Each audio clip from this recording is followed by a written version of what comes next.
내 원수가 넘어질 때 즐거워하지 말라는 거예요.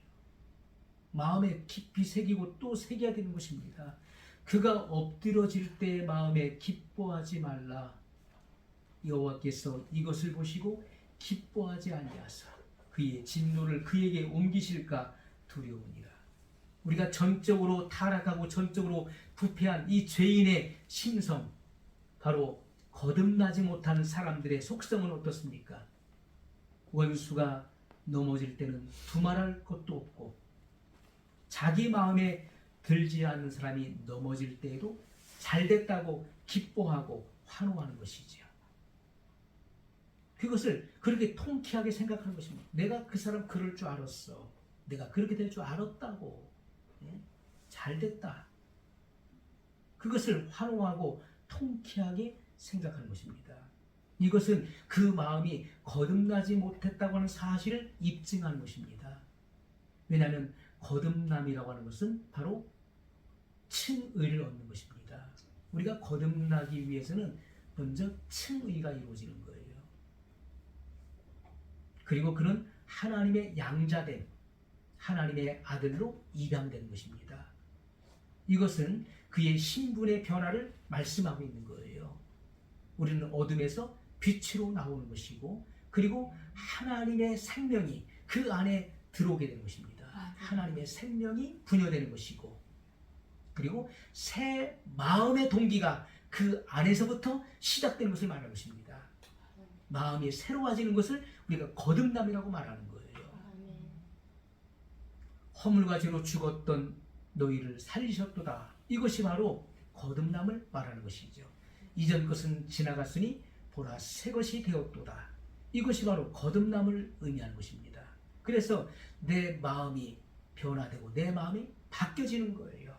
그렇기 때문에 거듭난 사람의 특징이 무엇입니까? 내 원수가 넘어질 때 즐거워하지 않는 것이고, 그가 엎드러질 때 마음에 기뻐하지 않는 거예요. 그러나 거듭나지 못한 종교인에 머물러 있는 이들은 이것을 기뻐하고 즐기는 것입니다. 그러므로 여호와께서 이것을 보시고 기뻐하지 않으신다는 거예요. 내가 그 같은 마음을 갖고 있느냐? 내가 내 원수가 넘어질 때는 네가 그것을 즐거워하고 그가 엎드릴 때 내 마음에 기뻐하고 있느냐? 주님은 이 같은 마음을 가진 사람을 기뻐하지 않으신다는 거예요. 그리고 그 진노를 오히려 그 사람에게 옮기신다는 것을 말씀하고 있는 것입니다. 오늘 많은 사람들은 나와 원수지간이 아니라 할지라도 내 마음에 들지 않는 사람이 잘못되었을 때 그것을 아주 통쾌하게 생각하고 그것을 쾌감으로 즐긴다는 것입니다. 이것이 바로 거듭나지 못한 죄인의 심성에서 나오는 그러한 본성인 것입니다. 이것은 그 마음이 전적으로 타락하고 부패함으로써 그 마음이 하나님 중심에서 벗어나서 자기를 중심으로 삼는 존재가 되었다는 사실을 말씀하고 있는 것이고, 그가 거듭나지 못했다는 사실을 분명히 입증하고 있는 것이죠. 그래서 이러한 마음을 갖고 있는 사람들은 내가 미워하는 사람이 넘어졌을 때, 내가 미워했던 사람, 내 마음에 평소에 들지 않았던 사람이 넘어짐을 통하여서 그거 봐라, 그 사람 틀렸잖아, 내가 말한 대로 그 사람 잘못됐잖아, 그거 봐. 그러나 넘어지지 않은 나는 옳은 것이다. 그 사람은 틀렸고 나는 옳은 거야. 자, 이 같은 착각의 그런 마음을 갖게 되는, 착각하는 것입니다. 착각이에요. 그것은 그 마음이 심히도 부패하고 타락했다는 사실을 스스로가 입증하고 있는 것입니다. 왜요? 성경은 무엇을 가르칩니까? 우리가 예수님께서 공생애가 시작되어서 예수님의 첫 번째 가르침이 무엇입니까? 물론 예수님께서는 온 유대와 갈릴리를 두루 다니시면서 회개하라, 천국이 가까웠느니라, 천국 복음을 비로소 선포하셨는데, 그 첫 번째가 바로 산상수훈에서 나타나고 있습니다. 자, 산상수훈, 마태복음 5장, 6장, 7장에 이 산에서 가르침을 가리켜서 산상수훈이라 이렇게 불러지는 것인데, 내 원수를 사랑하고 너를 핍박하는 자를 위하여 기도하라고 명령하셨어요.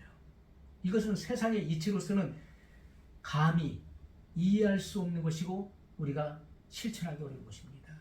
이것은 거듭난 자만이 행할 수 있는 거예요. 성결한 자가 행할 수 있는 말씀인 것입니다. 하나님의 자녀들만이 할 수 있는 일인 것이죠. 예수님께서는 이와 같은 하나님의 자녀다움, 바로 하나님다운 사랑, 하나님의 자녀된 자들의 자녀다운 그런 사랑을 하기를 우리에게 바라시는 거예요. 자, 그래서 내 원수를 사랑하고, 내 원수를 사랑하라. 이것이 성경의 말씀인데, 또 너를 핍박하는 자를 위하여 기도할 것을 명령하셨어요. 그런데 오늘날 많은 사람들이 교회를 다니고 신앙생활하면서 원수와 대적, 나의 원수된 자, 나의 대적이 된 자 뿐만 아니라 내가 미워하는 사람, 더 나아가서 내 마음에 들지 않는 사람이 넘어질 때 즐거워하게 되지요. 또한 그가 엎드러질 때 기뻐하는 것을 통하여서 그 마음의 현 주소와 그 신앙의 수준이 드러나게 된 것입니다. 이것은 성경의 진리인 것입니다. 그 사람의 영성의 수준과 그리고 인격의 수준이 그 원수를 대할 때 드러나게 되는 거예요.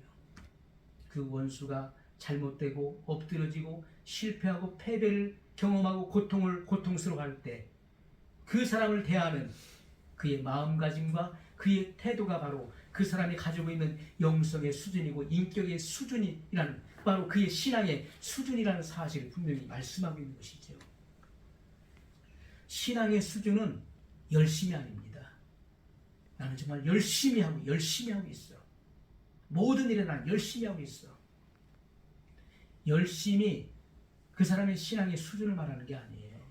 어떤 사람은 나는 많은 치적을 세웠어. 나는 많은 공적을 세웠어. 교회에 내가 세운 공적이 이렇게 많아. 내가 없으면 교회가 돌아가질 않아.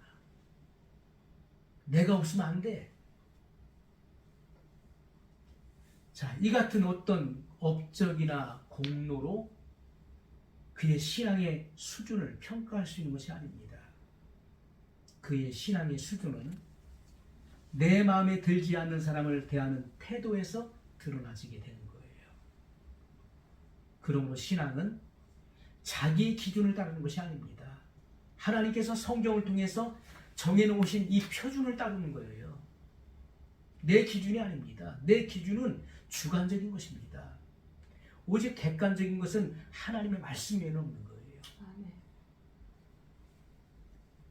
그래서 자기를 부정하고 하나님을 인정하는 것이고 신앙인 것입니다. 나를 부정하지 않고 내 말이 옳다.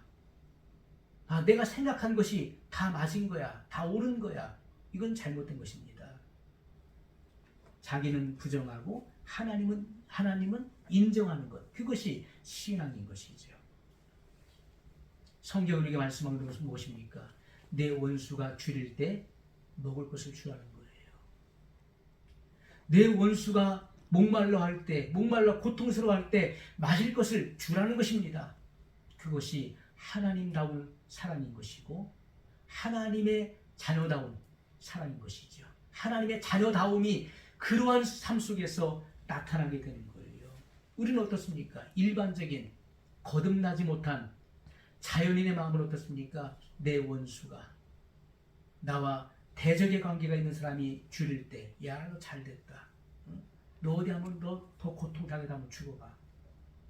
이러한 악질적인 그런 마음을 갖지 않습니까? 내도 그럴 줄 알았어. 너는 더 고통당해야 돼. 원수가 목말라 고통스러워할 때 본체만 취하고, 그래, 너 어디 한번 목말라 죽어봐라. 응? 더 고통 좀 당해봐라. 넌 더 당해야 돼. 이것은 그가 거듭나지 못한 그의 수준을 말해주고 있는 것입니다. 그것은 절대로 하나님 다움도 아니고 하나님 다움도 아닌 그리고 하나님의 자녀다움도 아닌 것입니다. 그것은 마귀다움인 것이죠. 그것은 본질상 진노의 자식된 것입니다. 예수님께서 우리에게 원하시는 것은 내 원수가 줄일 때 식물을 주라는 것입니다. 내 원수가 목말라 고통할 때 너는 마실 것을 주라는 거예요. 원수가 넘어질 때 기뻐하지 않는 것, 이것이 기독교 신앙의 본질과 핵심인 것입니다.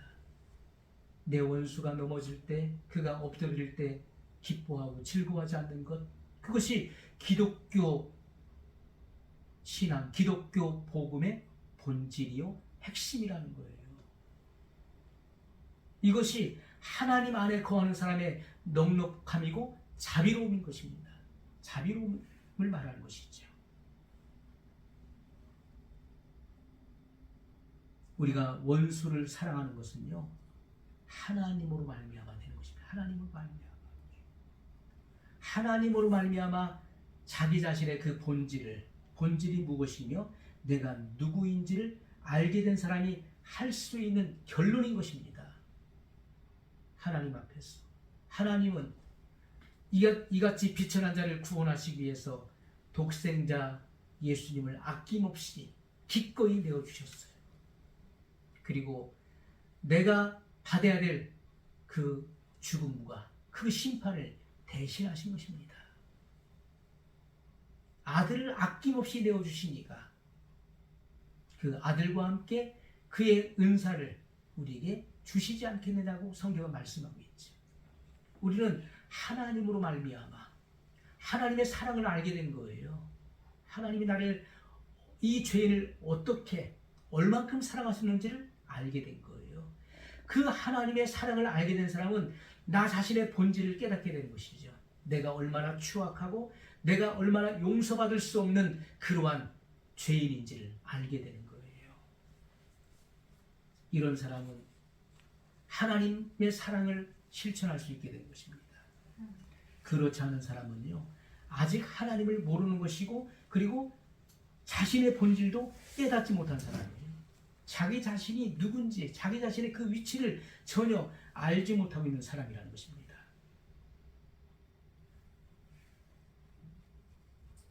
그래서 우리는 내가 어떠한 존재인지를 우리는 바르게 말씀을 통해서 파악할 수 있어야 돼요.